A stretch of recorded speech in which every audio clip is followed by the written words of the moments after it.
My name is Josef Zimmerman, and I'm the curator of contemporary art at the Foreign Museum of Art.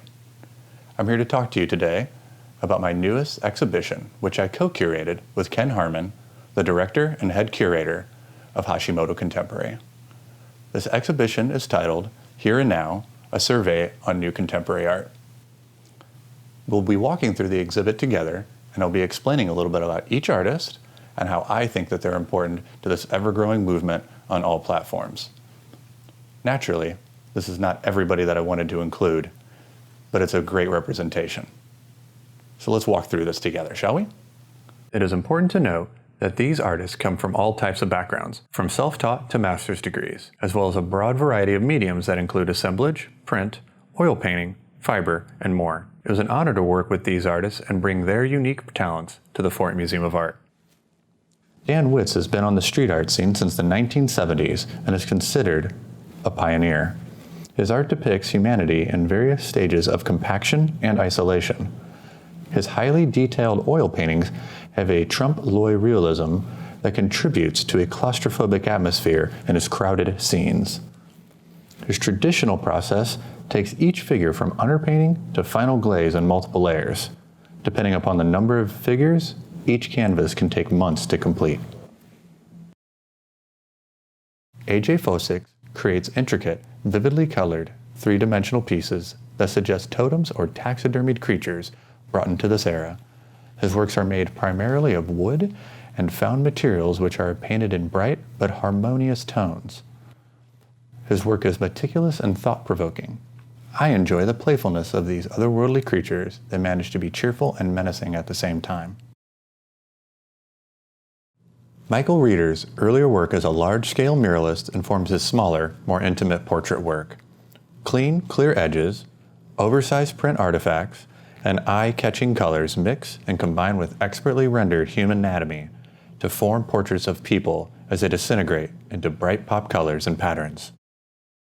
SHEPARD FAIREY began his career in the 80s with a graffiti sticker campaign and skateboard designs. His screen printing and subsequently his collage work of his prints are beautifully mastered over decades in his field. His coherent palette and subject matter make his pieces discernible and distinguishable almost instantly. FAIREY has consistently shifted between the realms of fine, commercial, street, and political art. Ben Venom's use of repurposed fabric and musical influences bring his quilts and garments into the contemporary period.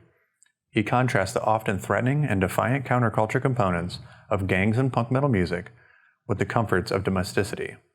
He plays with the duality of traditional quilting techniques against the elements tied to the fringes of society and re-envisions the story of the material in a softer light.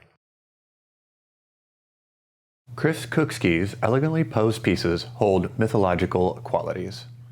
His assemblages are potent and complex, using found materials such as action figures, model kits, resin statues, dollhouse furniture, and neoclassical tchotchkes that grow into sculptures that exceed the sum of their parts. Investigating the darker side of human psychology using mass-produced ready-made objects that are recontextualized into thought-provoking and beautiful works of art. Gats is an Oakland-based street artist and graffiti writer. His name stands for Graffiti Against the System. His always present but ever-changing mask is his signature image that has meaning inside and behind each one. His work is both playful and profound as he uses the figure of a bearded man with worn but soulful eyes to explore the dichotomy between nature and urban existence. Kathryn Polk's intricate lithographs depict scenes and interpretations of her childhood in the South during the 1950s and 60s. She explores the stereotypical roles of women in society with a flair for the subversive. Using tattoos, the innocent naughtiness of children, and her own set of slyly reoccurring icons, Polk's artwork exudes a strong female viewpoint and voice. Chris Martin creates hand-cut and sewn banners with logo-like images to tell a story relevant to his own culture and history. With cotton representing the toil and labor of those captured in the transatlantic slave trade, Martin hand cuts and sews tapestry pieces that are representative of the modern-day experience of the African diaspora.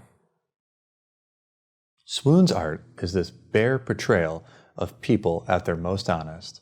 She manages to capture in her works the struggle and chaos of her subjects, as well as their beauty.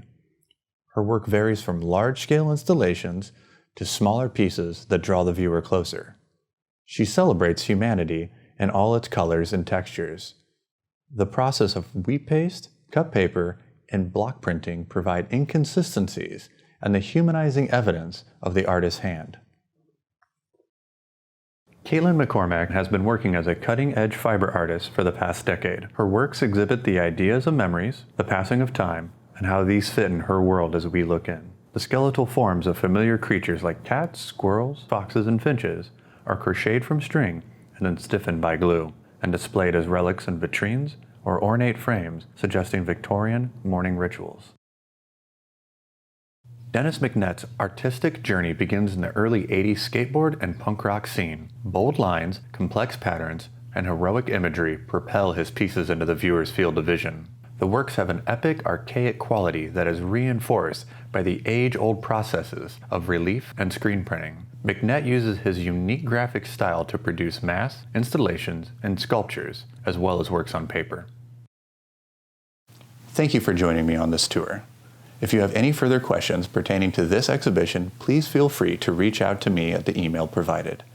And as always, I encourage you to stop by the Fort Wayne Museum of Art and enjoy all of our exhibitions year-round.